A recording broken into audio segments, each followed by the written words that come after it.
After clearing customs and finalizing the paperwork, Captain James Harper, now 53, boarded the ship and secured the crew in the hold, handing the helm to his engineer before departure. "Captain, let's roll," his voice echoed with the weight of command. He and his new companion, Emily Carter, 38, promised to guide the crew to the heart of Savannah, Georgia. His officer loaded Emily's luggage onto a cart, steering it toward his wife's waiting car. Emily was staying at the Riverside Inn on River Street, just south of Market Square, for a few days, before heading to Atlanta and then Boston.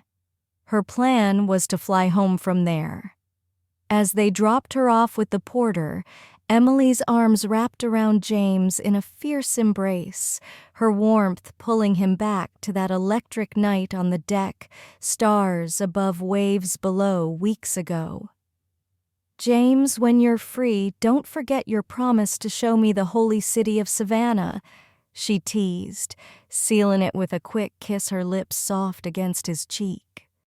He drove off, instructing the driver to take him home. No white roses this time. The house looked much like it did 10 weeks prior, a snapshot frozen in time. James unlatched the iron gate, cursing himself for not fixing the weld, and strolled down the courtyard to the back door. The house was silent, just as he'd left it weeks ago. A few signs hinted that borders had opened before he sailed, but nothing had changed. When Sarah, his wife, left for Seattle, he rented another room to a family friend's daughter, a quiet college student joining the one already living there. Both were reserved, meticulous, keeping the place spotless. He barely noticed their presence. A few notes sat by the phone, mixed with a pile of junk mail. Among them, a letter from Sarah caught his eye, alongside a note from Mrs. Evelyn Brooks, Mr. Harper. "Please call me when you're back in town. Evelyn," short to the point with her number. He set it aside, tossed clothes into the laundry room, and headed upstairs to shower and change for a quick meal and a couple of drinks at Murphy's Tavern. "Heard that rusty bucket of yours came in early," James barked Tom, the bartender, sliding a cold IPA across the counter. "Last we talked, you were half a step from a nursing home." James, now 53, chuckled. Tom, just a year younger, never let him forget it. "I'm healthy as a horse if horses are the gold standard." James shot back his silver-templed hair, catching the dim light, his teeth still intact. Thinking of turning the house into a dorm for college kids, 3 to a room. With 2 students already in his pastel-colored home, Tom just shook his head, laughing. A nearby student overheard, approached, and asked if he was serious she needed a place for summer courses. James handed her his card with numbers for his property managers, and she promised to call. Tom grinned. Not bad for an old geyser nearing retirement. Days later, James remembered Evelyn's note and dialed her. "James, thanks for calling back," she answered on the second ring, her voice warm yet cautious. "I know you're a busy man, and with everything going on, I wasn't sure you'd want to talk." "Evelyn, I always have time for you," he replied, cutting to the chase. "This about your husband and my wife?" A pause. "I suppose so. Richard's been carrying on with Sarah for years. I didn't expect her to fall for him like that." Evelyn explained she'd tried calling earlier, leaving a note with one of James's tenants, a kind young woman. "Both girls are great," James said. Evelyn continued. "As for Richard, I kicked him out of our Savannah house with a black eye to match his duffel bag." She chuckled. "He's at our condo on Bay Street, though he spends more time in Seattle than here, claiming academic conferences. His secretary calls it nonsense." James's jaw tightened. "You should know Sarah's been in Seattle for 6 months, according to her staff." Evelyn sighed. "She called me a month ago, apologizing through tears for 10 minutes. Seems she's tired of Richard's pursuit. He tried staying with her, but she refused. I know that's no excuse for her setting up with Michael Reed up there, but at least she's come to her senses about Richard. James's heart sank. Michael Reed, a visiting humanities professor at Evergreen University in Washington, had dined with them before. The betrayal stung deeper. Evelyn.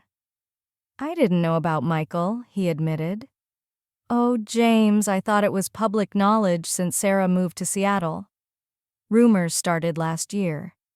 James thanked her, promising to stay in touch, and hung up muttering, "Evelyn, you sly fox, throwing her under the bus." The revelation hit hard. Richard, a kept man with no claim to Evelyn's inherited wealth, lived in Riverfront Row, Savannah's poshest address. Evelyn owned the Bay Street condo too, and had changed the locks while he was gone. Poor Toad. 6 months of separation now bore a seal of confirmation. Yet James felt oddly calm. Michael Reed, a charming, rugged professor, made more sense than slimy Richard. Still, James imagined Reed's face in a pickle jar. He glanced at his wedding ring, hesitated, then slipped it off, placing it in a candy dish on the mantel. "Oh, hello, my captain," Emily's voice purred over the phone. Her call flooded his mind with images of her curvaceous figure in that soft sweater from their dinner nights ago. "Good day, Miss Emily," he replied, keeping it light. "How's family life since you're back, same old?" "Managing on my own again," he said, guarded. She paused, then texted, "I need a dinner buddy tonight, James. Join me at the Oak Bistro on Broad Street. It's highly recommended. Maybe a walk after it's lovelier than snowy Portland, Maine." Her invitation hooked him. "Pick me up at the lobby at 7:00 p.m. He found himself rummaging for his favorite tweed jacket, showering, and ignoring thoughts of Sarah with Reed in Seattle. At the Riverside Inn, Emily stood radiant in a deep navy dress, her pale cleavage, glowing lips, crimson eyes smoky. James resisted adjusting himself, whispering, "My God." She greeted him with a European kiss, her lips brushing his cheeks. "Miss Emily, you look stunning as always." "Captain Harper, you're a man of fine words," she teased. They took a cab to the Oak Bistro, where the maitre d' led them to a cozy second-floor nook. Over dessert, she asked what about her James hadn't shared his discoveries, but felt comfortable enough to admit, "It's the nail in the coffin for our marriage." Her eyes sparked. No hope for reconciliation. None, he said, noticing her bare ring finger. They strolled Broad Street, Emily, swapping heels for canvas shoes, her hand in his, as they wandered through antique shops and galleries. The cool March evening wrapped them in comfort. At Murphy's Tavern, James showed off Emily to Tom, who grinned, muttering about Sarah. Emily's charm drew eyes, her laughter like honey. Their inhibitions faded with drinks, eyes locked in desire. "My place?" he asked. "Yes, please," she urged. The house was quiet as they entered, the students upstairs likely asleep. Emily's whisper, "James, you want me," sent shivers through him. Her dress fell to the floor, revealing a beige lace slip. She climbed the stairs slowly, her French-cut panties teasing him. In his bedroom, he carried her over the threshold, her lips on his throat. "Do it all, James," she gasped as he slid her panties off. Her cries filled the house, waking anyone within earshot. This was no tame love, she was wildfire, unlike Sarah's reserved ways. Exhausted, they slept in damp sheets, free of worry. Morning came, and Emily sat at the kitchen table with his tenants, Lily and Grace, both 21, giggling over muffins. "The girls and I had a lovely chat," Emily said, nodding at her clothes on a chair. James poured coffee, hiding a grin. "They're sweet," he said. Emily teased, "One of them has a crush on you, James." "Don't break her heart." After breakfast, they toured Market Square, lunching at an outdoor cafe. "What now?" with Sarah, Emily asked. "She doesn't know it's over," James replied. He still loved Sarah, would have forgiven her if she'd been honest that rainy day in Savannah. But now with Emily, the pain was past. He knew what he had to do. Emily left for Atlanta, then Boston, their attraction undeniable, but unresolved matters lingered. James flew to Seattle, bourbon in hand, at a hotel bar, ignoring CBC's chatter. He headed to West 10th Street near Evergreen University, where Sarah's GPS pinged. Clutching divorce papers, he climbed to apartment 404A. Michael Reed opened the door, shocked. James's fist connected, knocking him out. Sarah appeared, dripping from a shower, barely covered by a robe. "Sit down, Tammy," he said, stepping over Reed. "We need to talk." He laid out the betrayal, Michael Richard, the lies. "Sign the papers. Half our savings, you keep your cabin in West Savannah." "Simple." Sarah pleaded. "Let me come home, James." He shook his head.